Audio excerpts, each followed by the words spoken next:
السلام علیکم دوستوں، میں ہوں علی جاوید نقوی۔ ایف آئی اے کی آٹا چینی بحران پر تحقیقاتی رپورٹ نے قومی سیاست میں ہلچل مچا دی ہے۔ حکومت میں شامل لوگوں میں لڑائی شروع ہو چکی ہے، جس کی وجہ سے وزیر اعظم کو اپنی کابینہ میں آج تبدیلی کرنا پڑ گئی ہے۔ وزیر اعظم کے پرنسپل سیکرٹری اعظم خان اور جہانگیر ترین کے درمیان اختلافات کھل کر سامنے آ گئے۔ وزیر اعظم عمران خان نے جہانگیر ترین کو چیئرمین زرعی ٹاسک فورس کے عہدے سے ہٹا دیا ہے، جبکہ جہانگیر ترین کا کہنا ہے وہ کبھی اس عہدے پہ تھے ہی نہیں۔ انکوائری کمیٹی کی تحقیقات مکمل ہونے کے بعد جہانگیر ترین کے خلاف مزید کارروائی کی جائے گی۔ کہا جا رہا ہے کہ 25 اپریل کو فرانسک رپورٹ آنے کے بعد انہیں گرفتار کیا جا سکتا ہے۔ اب دیکھنا یہ ہے کہ کیس ایف آئی اے کے پاس رہے گا یا نیب کو بھیجا جائے گا، کون کون شکنجے میں آئے گا۔ وزیر اعظم تمام فیصلے خود کر رہے ہیں یا کسی سے مشاورت جاری ہے۔ چینی اسکینڈل کے ایک دوسرے کردار خسرو بختیار کا محکمہ بدل دیا گیا ہے۔ انہیں اکنامک افیئرز کا وفاقی وزیر بنا دیا گیا۔ سید فخر امام کو نیشنل فوڈ سیکورٹی کا وفاقی وزیر بنایا گیا ہے۔ خسرو بختیار براہ راست ملوث نہیں، شاید اس لیے ان کا صرف محکمہ تبدیل کیا گیا ہے۔ ایم کیو ایم کے خالد مقبول صدیقی کا استعفیٰ منظور کر لیا گیا ہے۔ ان کی جگہ M Q M Aamir Khan group کے امین الحق کو کابینہ میں لیا گیا ہے، جس کا مطلب یہ ہے کہ اب ایم کیو ایم پاکستان میں عامر خان گروپ مزید مضبوط ہو گیا ہے۔ لیکن ایم کیو ایم اب بھی پوری طرح خوش نہیں۔ اس کا کہنا ہے کہ کابینہ میں تبدیلی کا یہ مطلب نہیں کہ ایم کیو ایم کے مطالبات پورے ہو گئے ہیں۔ اب دو باتیں ہیں، ایک یہ کہ تحریک انصاف کے اندر لڑائی شروع ہو گئی ہے۔ جہانگیر ترین کے خلاف خبروں سے ظاہر ہے وزیر خارجہ شاہ محمود قریشی خوش ہوں گے۔ ان کا نام پی ٹی آئی کے نئے وزیر اعظم کے طور پر لیا جا رہا ہے اگر عمران خان استعفیٰ دیتے ہیں یا اور کوئی بحرانی صورتحال پیدا ہوتی ہے۔ بہرحال آٹا بحران کی تحقیقاتی رپورٹ آنے کے بعد پنجاب کے وزیر خوراک سمیع اللہ چودھری عہدے سے مستعفی ہو گئے آج، اور وزیر اعلیٰ پنجاب نے ان کا استعفیٰ منظور کر لیا ہے اور سابق سیکرٹری خوراک نسیم صادق کو بھی عہدے سے ہٹا دیا ہے۔ ادھر ناراض جہانگیر ترین کا کہنا ہے کہ اعظم خان مسلسل وزیر اعظم عمران خان کو نقصان پہنچا رہے ہیں۔ چینی رپورٹ کے پیچھے بھی وزیر اعظم کے پرنسپل سیکرٹری اعظم خان ہیں، اس میں کوئی حقیقت نہیں ہے۔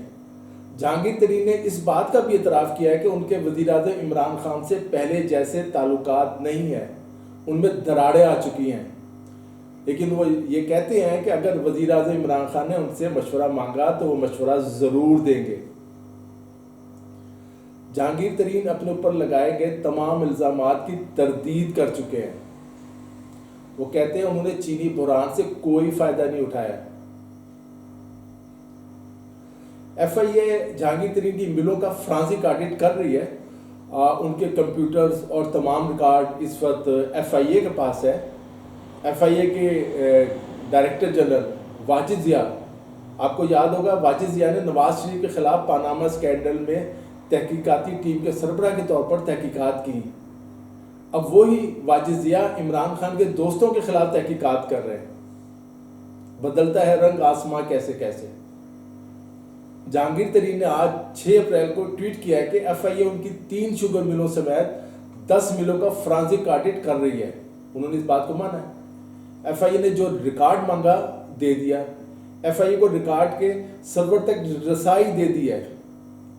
ایف آئی اے نے کوئی چیز قبضے میں نہیں لی ہے، سب کچھ جہانگیر ترین کا کہنا ہے کہ وہ خود فراہم کر رہے ہیں۔ دوسری طرف مسلم لیگ نون کی ترجمان مریم اورنگزیب کا دعویٰ ہے کہ جہانگیر ترین اور خسرو بختیار مافیا کے ہیڈ ہیں، کسی کو عہدے سے نہیں ہٹائے گا، لوگوں کی آنکھوں میں دھول جھونکی گئی ہے۔ دوستو، شوگر مافیا اشرافیہ کا لوٹ مار کلب بن چکا ہے، جس کی بہت پہنچ ہے، جو ہر حکومت میں شامل ہوتا ہے۔ یہ مافیا ہر سیاسی جماعت میں اہم عہدے پر فائز ہے، اس لیے کوئی اس کا کچھ نہیں بگاڑ سکتا۔ سیاستدان اور حکمران عوام کی خدمت کا سب سے زیادہ دم بھرتے ہیں، لیکن یہ بات سب جانتے ہیں کہ بہت سے سیاستدان ہی ملک و قوم کو اپنے دونوں ہاتھوں اور اپنے عزیز و اقارب کے ہاتھوں لوٹتے ہیں۔ یہ سلسلہ جیسے پہلے جاری تھا اسی طرح اب بھی جاری و ساری ہے۔ فرق صرف یہ ہے کہ حکمران جماعت بدل گئی ہے، نئے پاکستان میں پرانا پاکستان ہی چل رہا ہے۔ غریب کے لیے آج بھی قانون مختلف ہے اور امیر کے لیے مختلف. وجہ اس کی یہ ہے کہ جنہوں نے نیا پاکستان بنانا تھا ان کی کوئی تیاری نہیں تھی، نہ ان کا اس حوالے سے کوئی ویژن تھا. عمران خان نے نیا پاکستان بنانے کا نعرہ لگا کر حکومت میں تو آ گئے، لیکن نئے پاکستان کے لیے ان کی ٹیم زیادہ تر وہی لوگ تھے جنہیں قوم پہلے بھی آزما چکی ہے. نتیجہ چکی کے وہی 2 پارٹ ثابت ہوا ہے. آٹا اور چینی کا بحران پہلے بھی ہوتا تھا، اب بھی ہے. امیر امیر تر اور غریب غریب سے غریب تر پہلے بھی ہو رہا تھا، اب زیادہ ہو رہا ہے. بلکہ اللہ اللہ کر کے جو مڈل کلاس بننی شروع ہوئی تھی وہ بھی سکڑتی جا رہی ہے. مڈل کلاس اپر کلاس کے بجائے لوور کلاس کی طرف جا رہی ہے، پور کلاس کی طرف جا رہی ہے. وجہ یہ کہ آمدنی کے ذرائع ختم ہو گئے ہیں یا کم ہو گئے ہیں. آمدنی ہو رہی ہے، اخراجات بڑھتے جا رہے ہیں، آمدنی کم ہوتی جا رہی ہے. ایک طرف شوگر مافیا کے ارب پتی ہے، دوسری طرف غریب کاشتکار جنہیں 18 گھنٹے مزدوری کرنے کے بعد اتنا معاوضہ نہیں ملتا کہ اپنے بچوں کا پیٹ پال سکیں. یہ کیسا نظام ہے؟ علامہ اقبال نے تو کہا تھا، جس کھیت سے دہقاں کو میسر نہیں روزی، اس کھیت کے ہر خوشہ گندم کو جلا دو. لیکن مسئلہ یہ کہ جلائے کون؟ دہقان تو بیچارہ بہت کمزور اور پسا ہوا طبقہ ہے. چونکہ کھیت کبھی جلے نہیں، اس لیے شوگر مافیا امیر سے امیر تر ہوتا رہا. بحران کے ذمہ داروں کے حوالے سے ایک تحقیقاتی رپورٹ نے پاکستان کی سیاست میں اس وقت طوفان برپا کیا ہوا ہے. کیا اب کی بار چین کا بحران پیدا کرنے والے بااثر لوگوں کو سزا ملے گی یا نہیں؟ اس تحقیقاتی رپورٹ میں کہا گیا کہ چینی کا بحران خود ساختہ ہے. کہا جا رہا ہے کہ تحریک انصاف کی حکومت نے اپنی مرضی سے اس رپورٹ کو پبلک نہیں کیا، بلکہ ان پر دباؤ ڈال کر اسے منظر عام پر لایا گیا ہے. اگر وہ ایسا نہ کرتے تو اس بات کا بھی امکان تھا کہ ایف آئی اے کے سربراہ واجد ضیاء کے دفتر سے اسے لیک کروا دیا جاتا. اس رپورٹ کا منظر عام پر آنا ایک بہت بڑی پیش رفت ہے. لگ رہا ہے کہ اس کے ذمہ داروں کو سزا ملے گی. جب انہیں سزا ملے گی تو دوسروں کو بھی عبرت ہوگی. لیکن خدشہ یہ ہے کہ شاخ نازک پہ بنی عمران خان کی حکومت ہی نہ گر جائے. سوال یہ بھی ہے کہ کیا عمران خان کے ساتھیوں کے خلاف گھیرا تنگ ہو رہا ہے؟ کیا عمران خان کے خلاف گھیرا تنگ ہو رہا ہے؟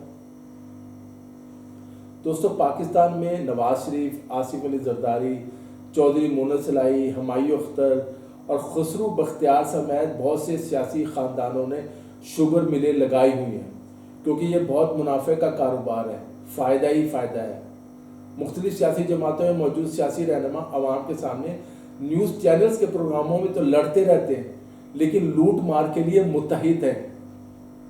یہ صرف منافع ہی نہیں کماتے، سبسڈی کی آڑ میں ہر سال اربوں روپے بٹور لیتے ہیں. شوگر ملوں والے کوئی عام صنعت کار نہیں ہیں، یہ پاکستان کے رئیس اور با اثر اشرافیہ کا کلب ہے. یہ اپنی مرضی کے قوانین بناتے ہیں یا بنواتے ہیں. شوگر ملوں کے حمام میں یہ سب ننگے ہیں. شہباز شریف نے چینی کے بحران کی تحقیقاتی رپورٹ کو وزیر اعظم اور وزیر اعلیٰ پنجاب کے خلاف فرد جرم قرار دیا.